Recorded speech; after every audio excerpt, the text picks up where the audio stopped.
Hello मेरे प्यारे विद्यार्थियों, कैसे हो आप सभी लोग। उम्मीद कर रहा हूँ कि सब लोग अच्छे होंगे, एकदम जबरदस्त तरीके से अपनी पढ़ाई कर रहे होंगे, क्योंकि बच्चे आपके पास जो है बहुत कम समय बाकी है। तो भैया तो आपको अभी जो है अपना जो तैयारी है उसको बूस्टअप करना पड़ेगा, बहुत जबरदस्त तरीके से पढ़ाई करनी पड़ेगी। क्योंकि मेरे प्यारे बच्चे अभी जो है अभी जो वही टाइम है जो भैया क्या होता है आपको जो है बहुत ज्यादा नंबर देने की क्षमता रखते हो। तो बच्चे आपको अभी तन मन लगा के एकदम जी जान लगा के बेटा पढ़ाई करनी है। तो चले बच्चों, इसी कड़ी को हम लोग इसी जर्नी को आगे बढ़ाते हुए मेरे प्यारे बच्चे, बहुत सारे बच्चे ने ये जो है अब बोला हुआ था कि सर जल्दी से पी ब्लॉक के एलिमेंट करा दीजिए, डी ब्लॉक के एलिमेंट करा दीजिए और एफ ब्लॉक के एलिमेंट करा दीजिए। तो बच्चे हम आज जो है इस वीडियो लेक्चर के माध्यम से बेटा पी ब्लॉक जो है पूरा का पूरा पढ़ने वाले कि आखिरकार बच्चे पी ब्लॉक होता क्या चीज है, इसके अंदर कौन कौन से इंपॉर्टेंट टॉपिक है, ठीक है, जो हमको पढ़ना होगा। तो सबसे पहले मैं ये क्लियर कर दे रहा हूं मेरे प्यारे बच्चे कि ये जो पी ब्लॉक जो चैप्टर है, ठीक है, जो पी ब्लॉक जो चैप्टर है ये हमारा जो है बहुत बड़ा चैप्टर, क्या बेटा, बहुत बड़ा चैप्टर। जब इसको हम लोग जो है पूरा का पूरा जब कंटेंट देते हैं, पूरा का पूरा जब पढ़ाते हैं बेटा, तो इसको जो है पढ़ाने में करने में बहुत ज़्यादा टाइम लगता है। तो बेटा हम जो है ये ट्राई करेंगे कि ये जो वीडियो लेक्चर रहे या फिर बेटा ये जहाँ पे जो टॉपिक डिस्कस करें वो भी क्या रहे, कुछ गिने चुने ही टॉपिक करें, जो कि हमारे एग्जाम्स में छत्तीसगढ़ जो है माध्यमिक शिक्षा मंडल में जो एग्जाम्स को पैटर्न होता है, जो क्या वजह है, जो इंपॉर्टेंट क्वेश्चन जो पूछा जाता है सिर्फ उन्हीं क्वेश्चन के ऊपर हम बात करेंगे। अदरवाइज बेटा हम जो है बाकी यहाँ पे बातें नहीं करने वाले। क्लियर है सारे बच्चों को। जब बच्चे अगर किसी बच्चों को एकदम इन डिटेल इन डेप्थ में पढ़ना हो मेरे से या फिर वो क्या है किसी भी चीजों को एकदम अच्छे से समझना चाह रहे हो, वो मेरे बच्चे क्या करेंगे, गूगल प्ले स्टोर पर जाइए और वहां पे बेटा अभिप्सा का जो है ऐप होगा, उस ऐप को डाउनलोड करके हमसे जो है एकदम आसानी से आप लोग जुड़ सकते हो और बहुत ही दमदार जो तरीके से पढ़ाई कर सकते हो। क्लियर सारे बच्चों को। तो मैं आपको बता दूं मेरे प्यारे बच्चे, ये जो चैप्टर है बहुत ज्यादा इंपॉर्टेंट है।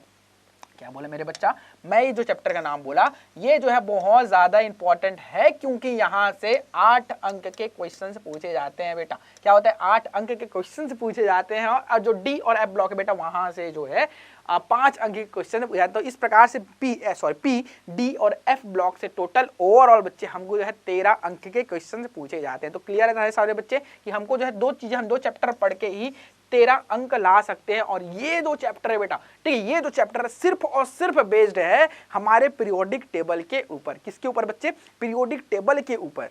मैंने क्या बोला प्यारे बच्चे, पीरियोडिक टेबल के ऊपर बेस्ड है, क्योंकि पीरियोडिक टेबल अगर आपको आ गया करने समझिए है, आप पीरियोडिक टेबल को जो अच्छे से पढ़ लिए तो आपको ये जो एसपीडीएफ जो ब्लॉक पढ़ते हो ना वो सारे एकदम क्रिस्टलिन क्लियर हो जाएंगे। क्लियर है सारे बच्चों को, समझ में आया। तो मैं बच्चों आपको जो है, ठीक है, तो हम बच्चे आपको जो यही जो टॉपिक है जो क्रिस्टल क्लियर कराने के लिए आए। तो बेटा सबसे पहले फटाफट मैं आपको जो ये बता दूं कि 8 अंक के क्वेश्चन पूछे जाएंगे, जिसमें से 3 अंक के जो है बेटा 2 क्वेश्चन और जो है 2 अंक का जो है 1 क्वेश्चन पूछा जाएगा। तो हम बच्चे इसी पैटर्न में तैयारी करेंगे। हम बच्चे यहाँ पे जो हमारा सिलेबस है उसको वास्ट करने की बजाय बेटा हम उसको क्या करेंगे, छोटा करेंगे और उसको जो इंपॉर्टेंट टॉपिक है सिर्फ उसी को कवर अप करेंगे। तो बच्चे इस प्रकार से हम इस पैटर्न में बात कर रहे होंगे। तो सारे बच्चों को क्लियर है। इस प्रकार से बच्चे चला फटाफट जो है हमारा चैप्टर जो स्टार्ट करते हैं। भैया हम जो पी ब्लॉक के बारे में पढ़ते हैं कि आखिरकार जो है पी ब्लॉक आखिर होता क्या चीज है। ठीक है, देखो मेरे प्यारे बच्चे, आप लोगों ने जो है कक्षा 11th में कक्षा 11वीं में जब थे तो वहां पे जो है पी ब्लॉक वापस से पढ़ा होगा।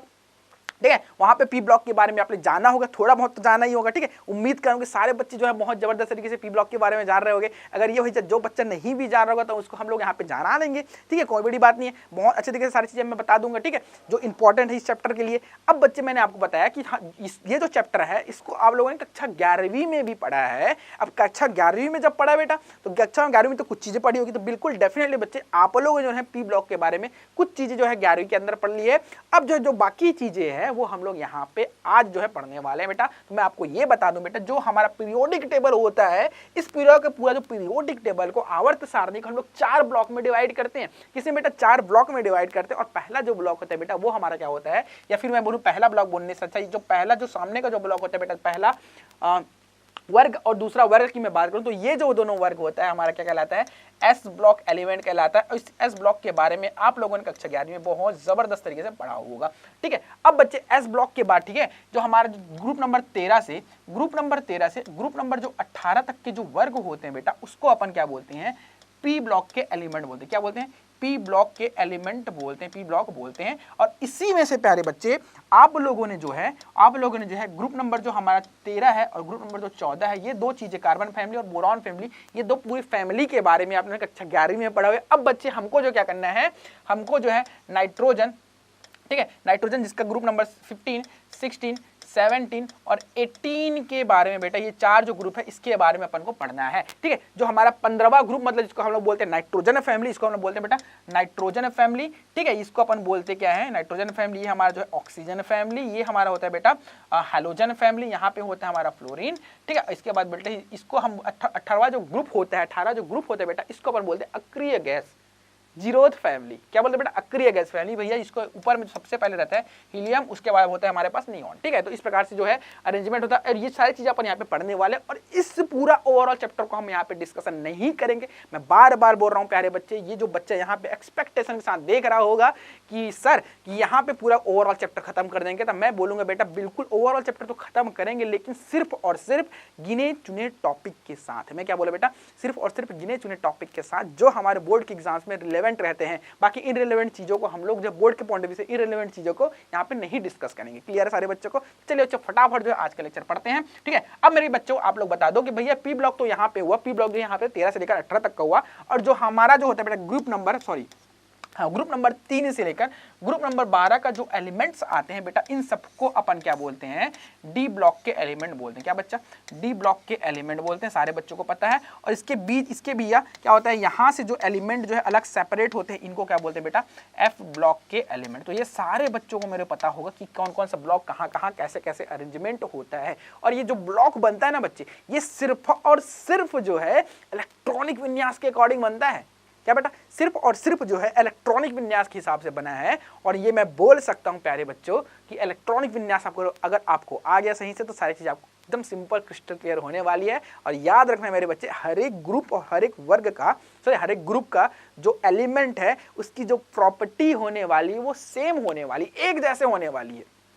ठीक है, एक जैसे होने, जैसे कि आप लोग होते हैं ना, कभी कभी स्कूल्स में गए तो गुंडे जो होते हैं, कई ऐसे जो लोग होते हैं ना कि जो बहुत जो है दादागिरी करने लगते हैं, भाई क्या कर रहा है तो ऐसा क्या होता है, कुछ लोग रहते हैं, कुछ बच्चे रहते हैं, तो उनका ग्रुप अलग होता है, कुछ इंटेलिजेंट लोगों का ग्रुप अलग होता है। तो उनकी प्रकृति क्या होती है कि वो जो है मस्ती करने वाले लोग रहते हैं, और जो हमारा जो एक पढ़ाकू वाला बंदा रहता है तो पढ़ाकू वाले ग्रुप में रहता है। तो वही ग्रुप, वही प्रकृति के हिसाब से हमारे जो एलिमेंट होते हैं बेटा, उसको भी एक अलग ग्रुप में रखा गया, अलग फैमिली में रखा गया। तो उसी को हम लोग यहाँ पे अच्छे से और पढ़ते हैं। तो सबसे पहले अगर मैं बात करूं बेटा, तो हम पढ़ेंगे नाइट्रोजन फैमिली के बारे में कि आखिरकार जो है नाइट्रोजन फैमिली क्या होती है। इसको हम लोग निकोजेंस फैमिली भी बोलते हैं। क्या बेटा, निकोजेंस फैमिली भी बोल रहे होते हैं। तो सबसे पहले स्टार्ट करते हैं प्यारे बच्चे नाइट्रोजन फैमिली के बारे में। किसके बारे में, नाइट्रोजन फैमिली के बारे में बात करते हैं। ठीक है, हाँ, तो हमको पढ़ना बेटा सबसे पहले जो है नाइट्रोजन फैमिली पढ़ना है। तो सबसे पहले मैं आपको ये क्लियर कर देता हूं बच्चे कि हमको जो है इस चैप्टर से आखिर कौन कौन से टॉपिक करने होंगे। ठीक है, चलिए बच्चे फटाफट देखता हूं कि भैया हमको सबसे पहले ना यहाँ पे हमको जो है सबसे पहले मैं बता दूं कि भैया सबसे पहले अपन को पढ़ना होगा नाइट्रोजन फैमिली के बारे में। किसके बारे में बेटा, नाइट्रोजन फैमिली के बारे में पढ़ना होगा। ठीक है, नाइट्रोजन फैमिली में कौन कौन से एलिमेंट होते हैं, उस नाइट्रोजन फैमिली के भी अंदर मेरे प्यारे बच्चे मैं आपको इन्फॉर्म कर देता हूं पहले से कि इन नाइट्रोजन फैमिली के अंदर नाइट्रोजन, फॉस्फोरस, ये सिर्फ दो ही एलिमेंट के बारे में अपन पढ़ेंगे। ठीक है, दो ही एलिमेंट के बारे में पढ़ेंगे, क्योंकि यही नाइट्रोजन और फॉस्फोरस के ऊपर ही आपके क्वेश्चन जो है मैक्सिमम टाइम पूछा गया है। ठीक है, समझ में आया सारे बच्चों को? और दूसरा जो टॉपिक होने वाला है बच्चा, वो क्या होने वाला है, यहाँ पे हम लोग जो है नाइट्रोजन फैमिली के बाद जो है ऑक्सीजन फैमिली के बारे में पढ़ेंगे कि ऑक्सीजन फैमिली में कैसे होती है। और ऑक्सीजन फैमिली में प्यारे बच्चे मैं आपको सिर्फ जो है ओजोन के बारे में पढ़ाने वाला हूँ।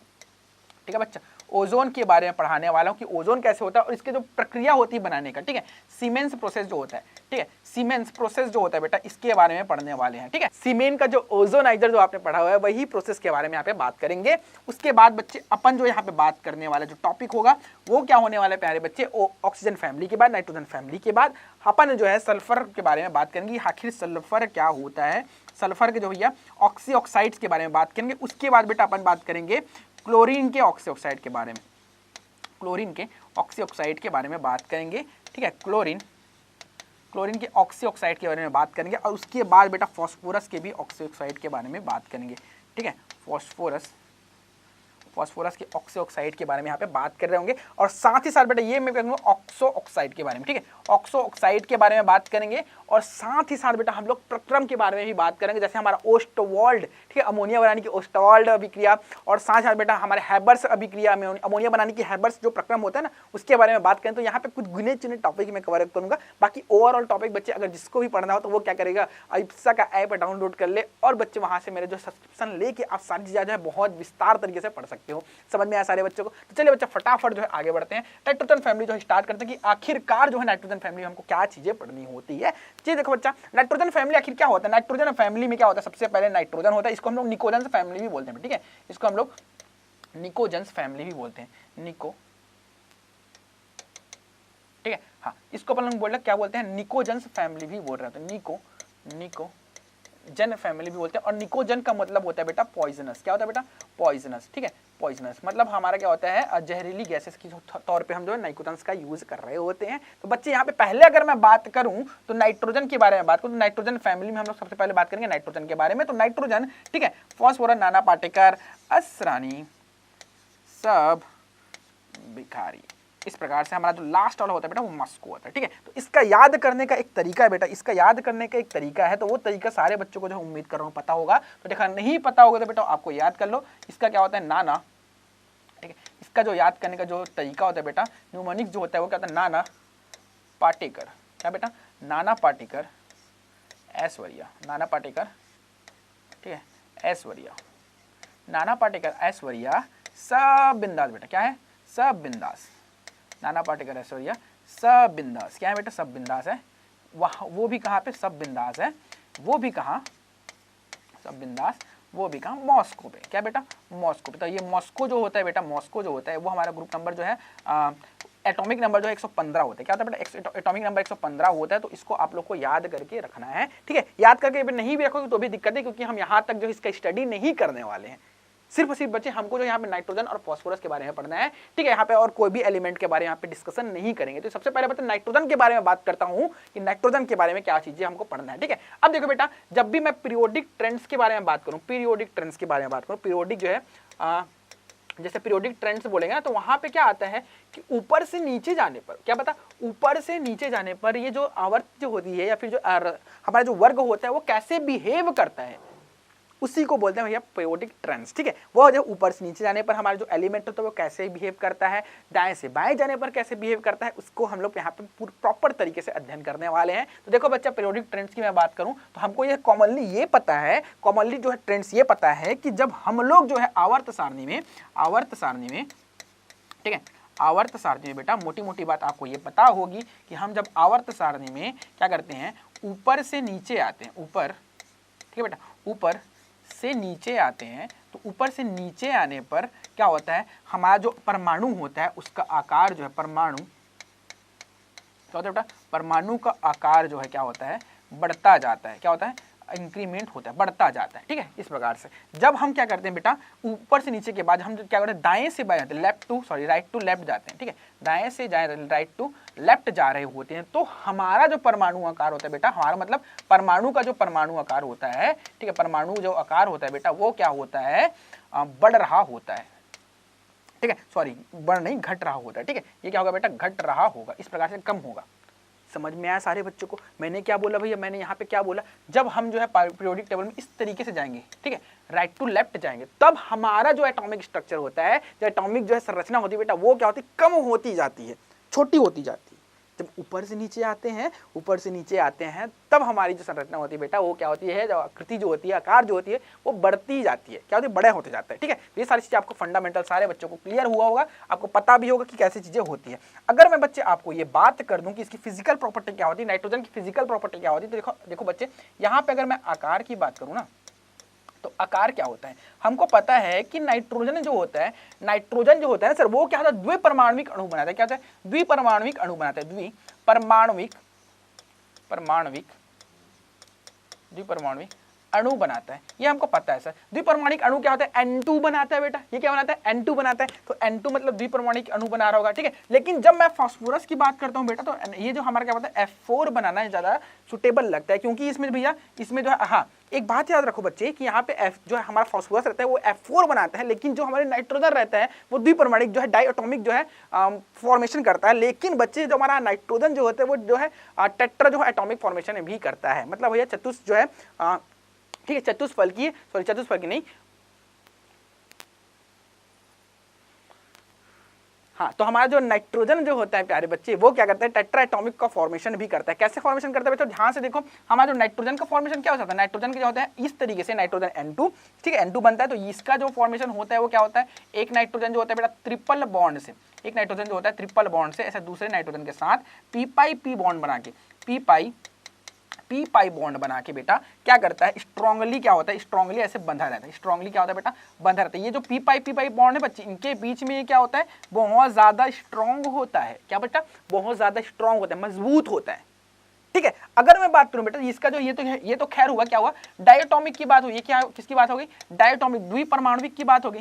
ठीक है, द्विपरमाणुविक की बात हुई, एटॉमिक की बात हुई। लेकिन बच्चे अगर मैं टेट्रा एटॉमिक की बात करूं, टेट्रा एटॉमिक की बात करूं, तो टेट्रा एटॉमिक में कैसे बनेगा, ध्यान से देखते रहना। ठीक है, ये क्या करते हैं, टेट्रा एटॉमिक की तरह बात करता हूं, तो टेट्रा एटॉमिक कैसे बन करता है, देखो बच्चे, ठीक है, ध्यान से देखना। अलग पेन ले लेते हैं फटाफट। अब देखो यहाँ पे एक नाइट्रोजन है, यहाँ पे एक नाइट्रोजन है। अब ये एक नाइट्रोजन है दूसरे नाइट्रोजन के साथ इस तरीके से ये बॉन्ड बनाता रहता है।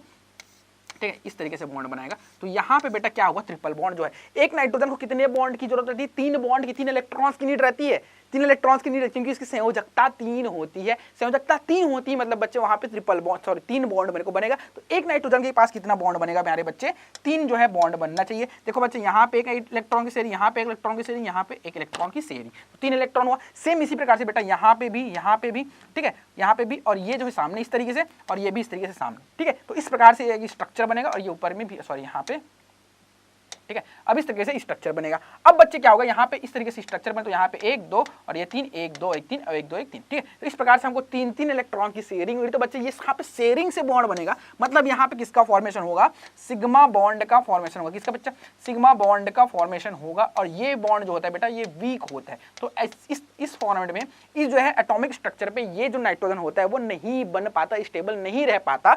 इसलिए बच्चे ये क्या होता है, टेट्रा एटॉमिक नहीं बन पाता। ठीक है, टेट्रा एटॉमिक फॉर्मेट में नहीं होता, लेकिन कई कई केसेस पे होता भी है। लेकिन मैं आपको ये बता दिया कि कौन से केसेस में और कैसे स्ट्रक्चर इसका बनता है। क्लियर सारे बच्चों को। अब मेरे बच्चे आपको याद होगा कि मैंने बोला यहाँ पे पी पाई बॉन्ड होगा। तो क्या sir P pi bond strong होता है कि ना, ठीक है, लेकिन भैया यहाँ पे जो पी पाई बॉन्ड होता है, अब मेरे को पता है कई बच्चे यहाँ पे कंफ्यूज हो जाते हैं कि सर सिग्मा बॉन्ड जो है स्ट्रांग होता है कि जो पाई बॉन्ड स्ट्रांग होता है। ठीक है, तो मैं आपको बोलूंगा बेटा यहाँ पे सिग्मा पाई की बात नहीं है। यहाँ पे क्या है, जो हमारा पी ब्लॉक है, सपोज करो कि ये जो पी है इस तरीके से इलेक्ट्रॉन शेयरिंग किया, 3 इलेक्ट्रॉन की शेयरिंग किया। अब ये इलेक्ट्रॉन इस प्रकार से शेयरिंग किया, अब ये अपना 3 इलेक्ट्रॉन इस तरीके से शेयर करेगा। अब ये शेयर करेगा बेटा, तो इनके बीच में जो है क्या होगा, ये इलेक्ट्रॉन की शेयरिंग से बॉन्ड बना, पी पाई बॉन्ड बना। अब पी पाई जो बॉन्ड बना, तो यहाँ पे क्या होगा बेटा, ओवरलैपिंग। ठीक है, यहाँ पे जो ओवरलैपिंग हुई है, ओवरलैपिंग जो हुई है बेटा, वो क्या होगी, ओवरलैपिंग के कारण ये जो बॉन्ड होता है वो क्या हो जाता है, स्ट्रांग हो जाता है, एकदम बहुत ज्यादा जो है कठोर रह जाता है। इसी प्रकार से बच्चे हमको ये पता चल गया कि हमारा जो नाइट्रोजन होता है वो N2 जो है फॉर्मेशन में रहता है।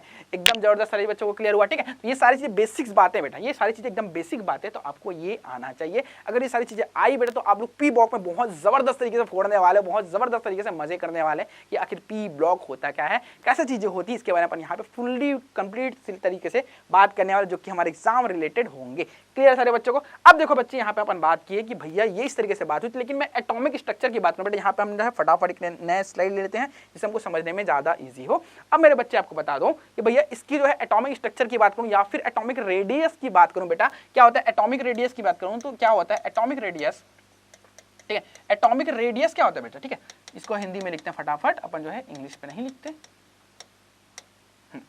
एटॉमिक रेडियस का मतलब होता है बच्चे परमाणु त्रिज्या की अगर मैं बात करूं। ठीक है, इसकी जो है अगर मैं परमाणु त्रिज्या की बात करूं, तो परमाणु त्रिज्या में बात करने पर क्या समझ आता है कि अगर मैं जो है लेफ्ट टू राइट जाता हूं ना सर, अगर मैं लेफ्ट टू राइट जा रहा होता हूं, तो मेरा जो आकार होता है परमाणु का वो क्या होता है, छोटा होता जाता है। अब क्यों छोटा हो जाता है पता है, ये तो 11वीं का कॉन्सेप्ट है। वहां पे आपने जेफ इफेक्ट पढ़ा होगा, इफेक्टिव न्यूक्लियर चार्ज जिसे अपन बोलते हैं, वहां पे पढ़ा होगा। वहां पे स्क्रीनिंग इफेक्ट आप लोगों ने पढ़ा होगा, जो हमारा चैप्टर नंबर जो 3 था ना बच्चा, चैप्टर नंबर जो 3 था वो अगर किसी बच्चे ने बहुत जबरदस्त तरीके से पढ़ा होगा, पीरियोडिसिटी वाला चैप्टर जो है बहुत जबरदस्त तरीके से पढ़ा, तो ये सारी चीजें मैं बोल रहा हूँ वो एकदम जबरदस्त तरीके से क्लियर होगी। लेकिन अगर जो बच्चा नहीं भी पढ़ा हो तो उसको हम यहाँ पे क्लियर कराएंगे, बहुत अच्छे तरीके से क्लियर कराएंगे बच्चा, ठीक है। देखो क्या होता है बेटा, क्या होता है ध्यान से समझना कि जब हम क्या करते हैं, जब हमारे पास एक अणु है, ठीक है, मान लो कि ये मेरा एक प्रोटॉन है, ठीक है, मान लो ये मेरा प्रोटॉन है। अब प्रोटॉन क्या करके ये अपर फर्स्ट सेल, ये सेकंड सेल, ये थर्ड सेल, इस तरीके से सेल होता है, ठीक है। तो ये क्या करेगा, पहले वाले के साथ एकदम स्ट्रॉन्ग बॉन्ड बनाएगा। अब बच्चे इसके बाद दूसरा भी है,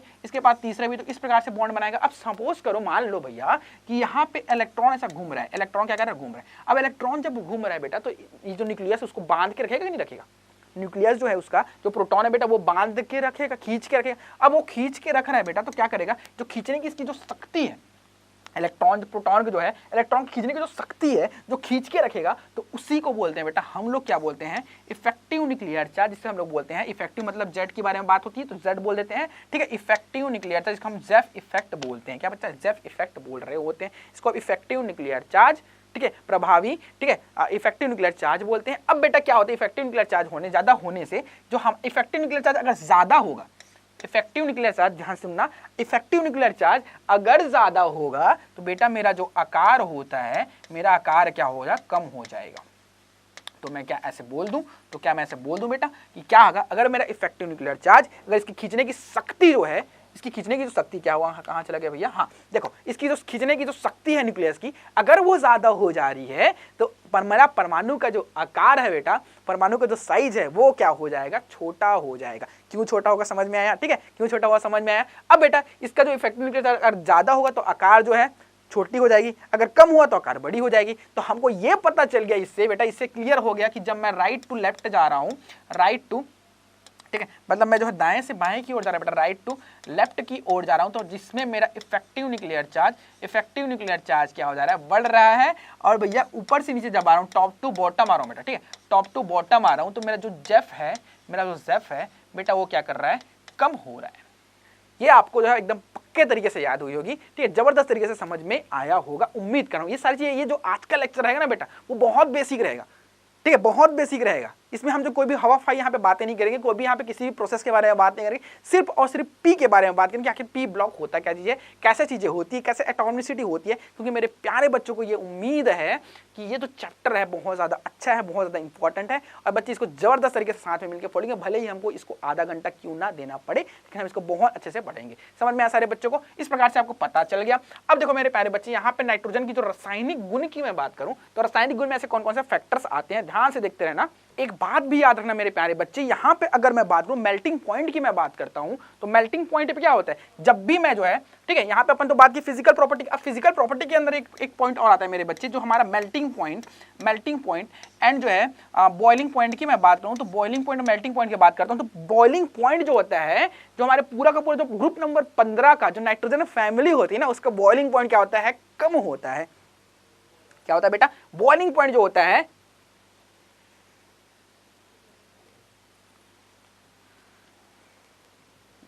हाँ, तो बच्चे अगर मैं जो है बॉइलिंग पॉइंट और मेल्टिंग पॉइंट के बारे में बात करूं, गलनांक और जो है क्वथनांक के बारे में बात करूं, तो ग्रुप नंबर मेरा 15 जो होता है, ग्रुप नंबर 15 की बात करें, नाइट्रोजन फैमिली के बारे में भी बात कर रहे हैं अपन, ठीक। तो नाइट्रोजन फैमिली में अगर मैं बात करूं तो नाइट्रोजन से ना बेटा वो आर्सेनिक तक, नाइट्रोजन से आर्सेनिक तक जो मेरा बॉइलिंग पॉइंट होता है वो क्या होता है बेटा, बढ़ता जाता है। मेरा मेल्टिंग पॉइंट होता है बच्चा, वो क्या होता जाता है, बढ़ता जाता है।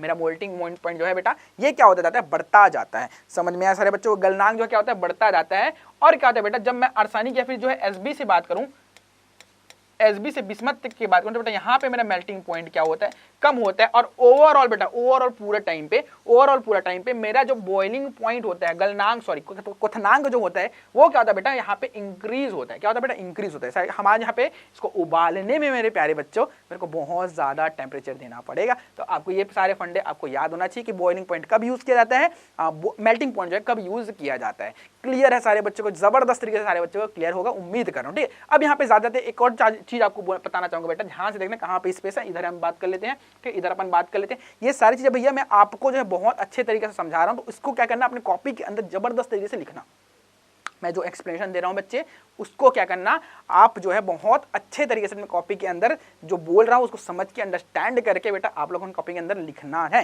ठीक है, जब तक आप इसको प्रैक्टिस नहीं करोगे, लिखोगे नहीं, समझोगे नहीं, तब तक आपको चीजें समझ नहीं आएगी। ठीक है, इसके ऊपर अगर मैं बात करूं, ठीक है, जब भी मैं क्या करता हूं बेटा, हम जो नाइट्रोजन फैमिली की बात करता हूं, तो नाइट्रोजन फैमिली में ऊपर से नीचे जा पाता हूं, ठीक है, ऊपर से नीचे जाता हूं, तो मेरी धात्विक जो प्रकृति होती है, धात्विक जो प्रकृति होती है बेटा, धात्विक प्रकृति वो क्या हो जाती है, धात्विक प्रकृति देखने को मिलती है, धात्विक प्रकृति देखने को मिलती है ऊपर से नीचे आने पर। लेकिन अगर बेटा मैं इसको क्या करूं, ऊपर से नीचे आने पर, ठीक है, टॉप टू बॉटम, लेकिन बच्चे इसी को मैं जो है राइट टू लेफ्ट जाता हूं, राइट टू लेफ्ट जा रहा होता हूं, तो मेरा जो धात्विक प्रकृति होता है वो क्या होता है, कम होता है। मेरा मेटेलिक प्रॉपर्टी, मेटेलिक जो प्रॉपर्टी होता है वो क्या होता है, कम होता जाता है। जैसे कि आपको पता है बेटा, मैं आपको यहाँ पे जो है पीरियोडिक टेबल ला के दिखा देता हूँ फटाफट। देखो क्या होता है पीरियोडिक टेबल में, जब भी हम जो है राइट टू लेफ्ट जाते हैं बेटा, यहाँ पे देखो नाइट्रोजन है, नाइट्रोजन इस पे अगर मैं इस तरीके से जाता हूँ तो यहाँ पे क्या हुआ, पहले मेरे को बोरॉन मिला, फिर कार्बन मिला, फिर नाइट्रोजन हमको जो गैसेस मिली, फिर ऑक्सीजन गैस मिली, फिर फ्लोरीन गैस मिली।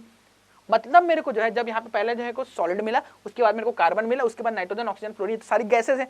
तब मेरे को यह मिला बच्चे, जब मैं राइट टू लेफ्ट जा रहा हूं तो मेरे को जो है गैसेस, धातु से जो है गैसेस मेरे को मिलने लग गई। जब मैं ऊपर से नीचे आ रहा था तो पहले मेरे को क्या मिला, नाइट्रोजन में, नाइट्रोजन मेरा गैस है, फ्लोरीन मेरा गैस, फ्लोरीन मेरा सॉलिड है। ठीक है, ये जो आर्सेनिक और जो है एंटीमनी जो होता है बेटा, ठीक है, ये तो मेरा क्या है, अर्धचालक है, सॉरी उपधातु है, क्या बेटा, उपधातु से, सेमी मेटल से। ठीक है, उसके बाद बेटा मेरा जो बिस्मथ होता है, ये तो मेरा जो है मेटल है, लेकिन क्या है, भंगुर मेटल, इसको बहुत कमजोर होता है, इसके बीच में जो बॉन्ड होता है वो बहुत ज्यादा कमजोर होता है। इस प्रकार से बच्चे जब हम क्या आते हैं, लेकिन धातु तो है ही ना, धातु तो है ही, भले कमजोर क्यों, लेकिन धातु ही है। तो अगर मैं ऊपर से नीचे आता हूं तो बच्चे मेरा क्या होता है, मेरा जो धात्विक प्रकृति होती है वो बढ़ती जाती है। ये सारे बच्चे जो है, सारे बच्चों को याद होना चाहिए, सारे टर्म्स याद होने चाहिए। इस प्रकार से बच्चे हम लोग सारे की सारी चीजें यहाँ पे समझ चुके हैं। अब बच्चे जब रासायनिक प्रकृति की मैं बात करता हूँ, रासायनिक गुण के बारे में बात करूँ, तो रासायनिक गुण के अंदर ना बच्चे हमको सिर्फ और सिर्फ एक चीज समझ नहीं आनी चाहिए। पहली जो चीज बेटा, पहली और बहुत ज्यादा इंपॉर्टेंट चीज, हमको जो है ऑक्सीकरण नंबर के बारे में बात करना होगा।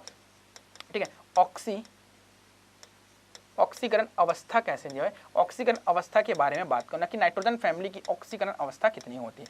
अब एक बात जो है मेरे प्यारे बच्चों, ये बता दो भैया कि मेरा जो नाइट्रोजन होता है उसका एटॉमिक नंबर क्या होता है। सर बिल्कुल बच्चे मेरे को पता है, 7 तो होता है। क्या होता है, 7, एटॉमिक नंबर 7 होता है। इसका एटॉमिक कन्फिग्रेशन NH2 2S2 और 2p3 हो रहा होता है बेटा। क्या होता है, 2p3 हो रहा है। इस प्रकार से मेरे को ये पता चलेगा कि नाइट्रोजन के अंदर 7 इलेक्ट्रॉन होते हैं। और एक बात मैंने आपको यहाँ पे बताना भूल गया मेरे बच्चे, कि हमारा जो पी ब्लॉक का जो जर्नल इलेक्ट्रॉनिक कन्फिग्रेशन होता है, जर्नल इलेक्ट्रॉनिक कन्फिग्रेशन मतलब पूरा का पूरा पी ब्लॉक के बारे में बात करते हैं। ठीक है, मतलब ग्रुप नंबर 13 से ग्रुप नंबर 18 के बारे में बात करते हैं। तो इसका जो जर्नल इलेक्ट्रॉनिक कन्फिग्रेशन होता है बेटा, वो क्या होता है, NH2 या फिर 122 लिख सकते हैं, या फिर बच्चे हम लोग जो है NP 126 इस प्रकार से होता है। क्या बच्चा, NS122 या फिर NP 126 होता है। जैसे मैंने आपको बताया, अब NS2 क्या है बेटा, 122 मतलब NS के अंदर कितने इलेक्ट्रॉन होते हैं, S के अंदर कितने इलेक्ट्रॉन, 2 इलेक्ट्रॉन, तो 122 इलेक्ट्रॉन। समझ में है। अब पी के बारे में बात करूं तो पी के अंदर 6 इलेक्ट्रॉन, 3 डब्बे रहते हैं, 6 इलेक्ट्रॉन भरे जा सकते हैं। तो क्या होगा, 1 से लेकर 6 तक भरे जाते हैं। तो बच्चे यहाँ पे जो है इलेक्ट्रॉनिक कन्फिग्रेशन में क्या होगा, जो 1s2 2s2 2p3 मतलब इलेक्ट्रॉन जो है पी ब्लॉक के अंदर नाइट्रोजन में 3 इलेक्ट्रॉन्स फुलफिल्ड होते हैं। अब बच्चे ये पूरा अर्ध पूरी तरह क्या है, भरा हुआ है, मतलब आधा जो है भरा हुआ है पी ब्लॉक के अंदर, ये आधा भरा हुआ है। ठीक है, अब मेरे को ये बता दो बच्चे, जब इस तरीके से मैं स्ट्रक्चर बनाता हूं तो मेरा आउटर सेल में कौन सा इलेक्ट्रॉन आएगा, सॉरी आउटर सेल में कौन सा ब्लॉक आएगा, एसपीडी में। तो यहाँ पे 3 ही ब्लॉक है हमारे पास, क्या है, सॉरी 2 ही ब्लॉक है, एक तो एस है, एक तो क्या है हमारा डी है, पी है। तो बच्चे मैं जब भी स्ट्रक्चर बनाता हूं तो मेरे को क्या पता चला कि जब हम लोग 11th में तो यहाँ पे पढ़े हुए थे कि पहले के अंदर इसका ऊर्जा 1 होता है और बच्चे यहाँ पे एस होता है, और यहाँ पे बेटा मेरे को क्या मिलता है, एस और पी इस तरीके से मिलता है, जिसका यहाँ पे इस तरीके से स्ट्रक्चर मैं बना सकता हूँ। क्लियर है सारे बच्चों को, इस प्रकार से स्ट्रक्चर होता है। मतलब मेरे को दूसरे सेल के अंदर एस भी मिलता है और पी भी मिलता है। मतलब मेरे जब भी इलेक्ट्रॉन निकालना हो तो मैं बाहरी कक्षक से ही निकालूंगा। मतलब जो है हमारे आउटर सेल जो है एस और पी है, इससे इलेक्ट्रॉन निकालूं। तो मैं क्या कर सकता हूं बच्चे, जब भी यहां से जो इलेक्ट्रॉन निकलेगा, यहां से जब इलेक्ट्रॉन निकलेगा तो सबसे पहले कहां से निकलेगा, पी ब्लॉक से निकलेगा। किससे बच्चा, पी ब्लॉक से निकलेगा। जब पी ब्लॉक से इलेक्ट्रॉन निकलेगा तो हम कितने इलेक्ट्रॉन निकाल सकते हैं, कितने इलेक्ट्रॉन निकाल सकते हैं, तो कितने इलेक्ट्रॉन निकाल पाएंगे बेटा, 3 इलेक्ट्रॉन निकाल। पहला 1 इलेक्ट्रॉन निकलता है तो माइनस चार्ज आता है, सॉरी 1 इलेक्ट्रॉन जब निकलता है बेटा तो क्या आता है, प्लस चार्ज आता है। क्या होता है बेटा, प्लस चार्ज आता है। क्लियर है सारे बच्चों को, मैंने क्या बोला, जब 1 इलेक्ट्रॉन निकाल देता है, दे देता है, तो वहां पे प्लस चार्ज आता है। जब 2 निकाल देगा तो 2 प्लस चार्ज, 3 निकालेगा 3 प्लस चार्ज। मतलब यहाँ पे क्या होगा बेटा, 3 प्लस चार्ज मेरे को मिलेगा, 3 प्लस चार्ज मिलेगा। ठीक है, उसी प्रकार से बेटा जब ये क्या करेगा, या फिर जो क्या कर सकते हैं, देखो ध्यान से सुनो, अगर पी ब्लॉक जो क्या कर सकता है, पी जो ब्लॉक है इसको जो है 3 इलेक्ट्रॉन की और जरूरत है, या फिर वो 3 इलेक्ट्रॉन ले सकता है या फिर 3 इलेक्ट्रॉन दे सकता है, समझ आ रहा है, या फिर 3 इलेक्ट्रॉन जो है ले सकता है या फिर ये 5 इलेक्ट्रॉन दे सकते हैं। तो सबसे पहले वो क्या करेगा बच्चा, 3 इलेक्ट्रॉन ले लिया। सपोज करो कि भैया ये 3 इलेक्ट्रॉन जो है वो दे दिया, ठीक है, सपोज करो 3 इलेक्ट्रॉन दे दिया। अब ये 3 इलेक्ट्रॉन से खुश हो जाएगा कि ना ना, वो क्या करेगा 3 इलेक्ट्रॉन से खुश है नहीं, तो वो क्या करेगा इसके साथ जो और जो साथी है 2s2 उसका भी इलेक्ट्रॉन क्या करेगा, दान करेगा ना भैया, क्योंकि वो भी तो आउटर सेल में है, क्योंकि वो भी तो आउटर सेल में, तो वो भी इलेक्ट्रॉन। इस प्रकार से बेटा हमको जो है नाइट्रोजन का जो एटॉमिक कॉन्फ़िगरेशन पता चल गया। अब मेरे प्यारे बच्चे ध्यान सुनना कि ये जो 2 है, 2s2 है और 2p है, यहाँ के अगर मेरे को जो इस एक्सप्लेनेशन देना चाहूँ तो यहाँ पे क्या होगा, फर्स्ट सेल में s ऑर्बिटल रहता है, सॉरी s ब्लॉक रहता है, और जो सेकंड सेल में बेटा s और p ऑर्बिटल रहता है, सॉरी p जो ब्लॉक रहता है। अब मेरे बच्चे आपको बताओ ऑर्बिटल में, ठीक है, यहाँ पे देखो कि मेरे को जब भी इलेक्ट्रॉन निकालना होगा तो कहाँ से निकालूंगा, आउटर सेल से निकालूंगा, बाहरी वाले कक्षक से ही निकालूंगा, पता है कि नहीं पता कंफर्म। तो बाहरी कक्षक से जब इलेक्ट्रॉन निकाल रहा हूँ तो मैं क्या निकाल सकता हूँ, s से या p से, दोनों निकाल सकता हूँ। तो मैं निकालता हूँ p से। जब मैं p से इलेक्ट्रॉन निकाला बेटा, जब भी इलेक्ट्रॉन में निकालता हूँ, दान करते हैं अपन, इलेक्ट्रॉन दान करते हैं तो हमारे अंदर पॉजिटिव चार्ज आ जाती है, समझ आ रही है, हमारे अंदर पॉजिटिव चार्ज आती है, मतलब इसके अंदर जो नाइट्रोजन के अंदर पॉजिटिव चार्ज आएगी। और जब ये पॉजिटिव चार्ज आएगी बेटा तो वो कौन सी चार्ज होने वाली है, +3 होने वाली। क्या बच्चा, +3 होने, बिल्कुल करेक्ट बच्चा, ठीक है, +3 होने वाली, 3 इलेक्ट्रॉन दे देगा, या फिर वो 3 इलेक्ट्रॉन ले सकता है या फिर 3 इलेक्ट्रॉन दे सकता है। पहले केस में लेके जाऊँ कि इलेक्ट्रॉन वो क्या कर रहा है, दे रहा है, क्या कर रहा है बेटा, इलेक्ट्रॉन दे रहा है, पहला केस लेके चल रहा हूँ, ठीक है। अभी भैया ये तो एक ही सेल के अंदर, एक ही जो है सेल के अंदर है, सेल नंबर 2 के अंदर है। अब ये क्या करे, एस भी इसके साथ साथ दे देगा और जो पी भी साथ साथ दे देगा। तो क्या करेगा बेटा, इसका जो ऑक्सीडेशन नंबर है वो क्या हो जाएगी, 5 हो जाएगी, क्योंकि यहाँ पे 3 इलेक्ट्रॉन भी निकल जाएगा और 2 इलेक्ट्रॉन भी निकल जाएगा। इस प्रकार से बेटा टोटल हमारा ऑक्सीडेशन नंबर यहाँ पे 5 होने वाली है। तो इस प्रकार से बच्चे हमको ये समझ आया कि +5 +3 और +5 जो है ऑक्सीडेशन नंबर होने वाला है नाइट्रोजन का। लेकिन यहाँ पे खत्म नहीं हुआ बेटा, लेकिन ये तो इलेक्ट्रॉन ले भी सकते हैं ना, ये तो देने की केस हुई, इलेक्ट्रॉन देने की केस हुई, लेकिन इलेक्ट्रॉन ले भी तो सकता है। जब लेगा था बच्चे उसका क्या होगा, लेगा तो ये 3 इलेक्ट्रॉन लेगा, जब ये 3 इलेक्ट्रॉन लेगा, 3 इलेक्ट्रॉन लेगा तो क्या होगा, इसका ऑक्सीडेशन नंबर हम लोग -3 से रिप्रेजेंट करेंगे। इस प्रकार मेरा पूरा नाइट्रोजन का जो ऑक्सीडेशन स्टेट होता है बेटा +5 +3 और -3 हो रहा होता है। तो इसको बच्चे अपने कॉपी के अंदर बहुत जबरदस्त तरीके से लिखिएगा कि इसका ऑक्सीडेशन नंबर जो होता है नाइट्रोजन फैमिली का ओवरऑल जो ऑक्सीडेशन नंबर होता है वो +3 +5 और जो है -3 होता है। क्लियर है सारे बच्चों को? तो क्या ये बात सारी चीजें सारे बच्चों को जबरदस्त तरीके से क्लियर होगा। अब मेरे बच्चों को ये कंफ्यूजन हो रहा है कि क्या हम ऑक्सीडेशन